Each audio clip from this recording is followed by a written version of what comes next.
The empty pot.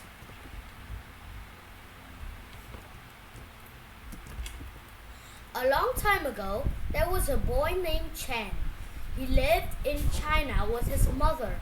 They lived in a house full of beautiful flowers and other plants from their garden.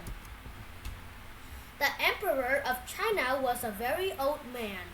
He didn't have any children. He worried about who would become the next emperor. The emperor decided to choose the next emperor from among the children of his country.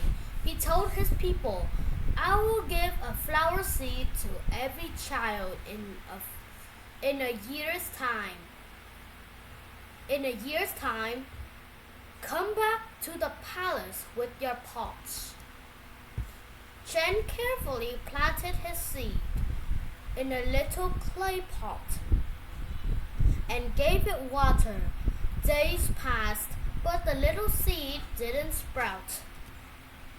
Chen moved the seed into a bigger, nicer pot. He placed the pot in the sunniest corner of his garden. Weeks passed, but the little seed didn't sprout. Chen carried his pot to the well with fresh water. Months passed, but the little seed didn't sprout. He kept his pet cricket next to the pot. He wanted the seed to hear the cricket's sweet sounds. Seasons passed, but the little seed still didn't sprout. A year passed. It was time to bring the pot back to the emperor's palace. Chen was sad. His seed hadn't sprouted at all. His mother found him crying in the garden. "You did your best," she said. "Bring your pot to the emperor and tell him what happened." Children came to the emperor's palace with their pots full of flowers. Chen looked down sadly at his empty pot. The emperor walked slowly through the crowd of children and flowers. Something was wrong.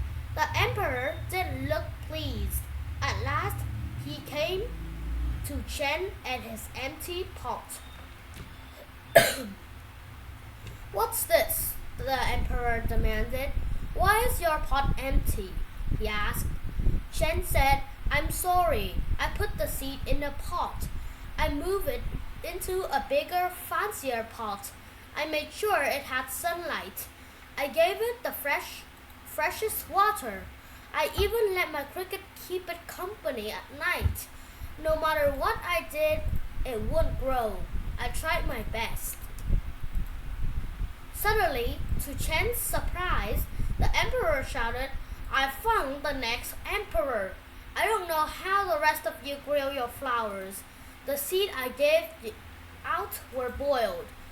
They could never have grown, but this child was honest and used his best to try to grow the seed." Chen and his mother went to live in the palace. The emperor and Chen worked in the palace garden together. When the emperor died, Chen became emperor. He cared for China just as he had always cared for his own garden.